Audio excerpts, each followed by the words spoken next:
जिस शायरी को जावेद अख्तर साहब बेचना नहीं चाहते थे, यश चोपड़ा की एक जिद ने उसे इतिहास बना दिया। वो सुबह और एक बिन बुलाया प्रस्ताव।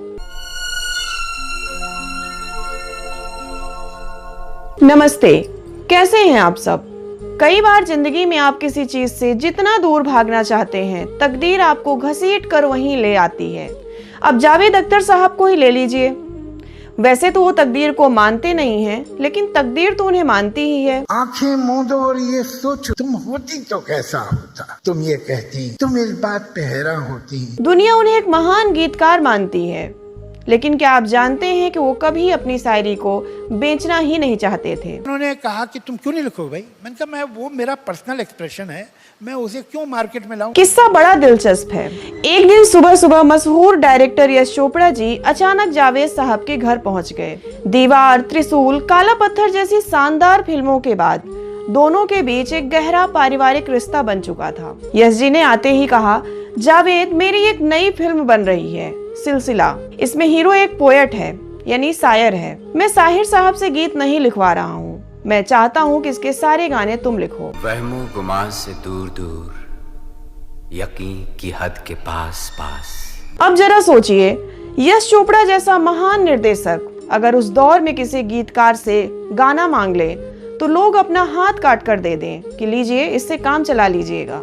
लेकिन जावेद साहब ने साफ मना कर दिया। बोले, यश जी, मैं स्क्रिप्ट लिखता हूँ, शायरी तो बस मेरा पर्सनल एक्सप्रेशन है, अपना शौक है, इसे मैं मार्केट में नहीं बेचना चाहता। अभी मैं स्क्रिप्ट लिख रहा हूँ, काफी है, ये मैं अभी अलग करता हूँ। अब वो मेरे पीछे ही पड़ गए। दरअसल जावेद साहब अपनी शायरी सिर्फ 4-5 दोस्तों को सुनाते थे, लेकिन क्योंकि यश जी अक्सर घर आते थे और खुद शायरी की गहरी समझ रखते थे, इसलिए वो जावेद साहब के इस छिपे हुए हुनर को पहचान चुके थे। अब यश जी पीछे पड़ गए तो जावेद साहब ने जान छुड़ाने के लिए एक पैंतरा चला। उन्होंने ऐसी ऐसी शर्तें रखनी शुरू की जो कोई भी ना माने। जितनी मुश्किल शर्तें हो सकती थी सब मैंने लगा दी। उन्होंने पूछा, इंडस्ट्री का टॉप राइटर कितनी फीस लेता है। जो भी फीस थी जावेद साहब ने उससे भी ज्यादा मांग ली। यश जी बोले, मंजूर है। जावेद साहब ने सोचा अब क्या करें, तो दूसरा दांव खेला, मुझे पूरा पैसा एडवांस चाहिए।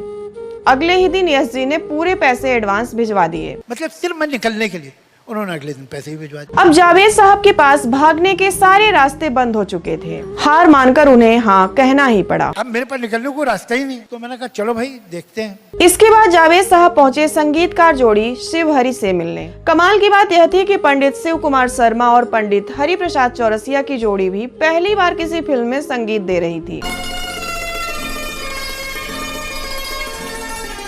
और जावेद साहब भी अपनी जिंदगी में पहली बार किसी धुन पर गाना लिखने जा रहे थे।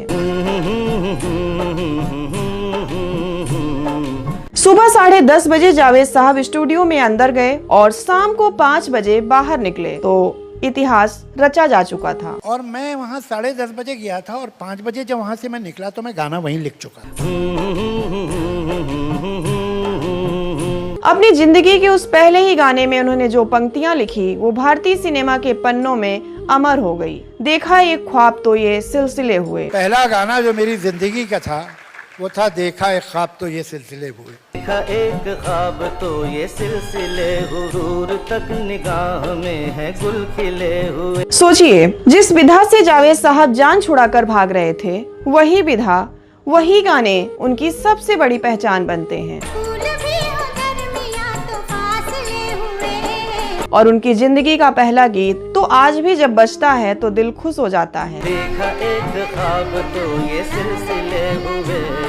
कभी कभी जिंदगी में जिद भी कमाल कर जाती है, जैसे यश चोपड़ा जी की जिद ने हमें जावेद अख्तर साहब जैसा गीतकार दे दिया। मेरी सांसों में बसी खुशबू तेरी, अपना ख्याल रखिएगा, फिर मिलेंगे मनोरंजन मेल में किसी नए किस्से के साथ। नमस्कार। धड़कनों में तेरे गीत है मिले हुए। क्या कहूँ, शर्म से है लब सिले हुए।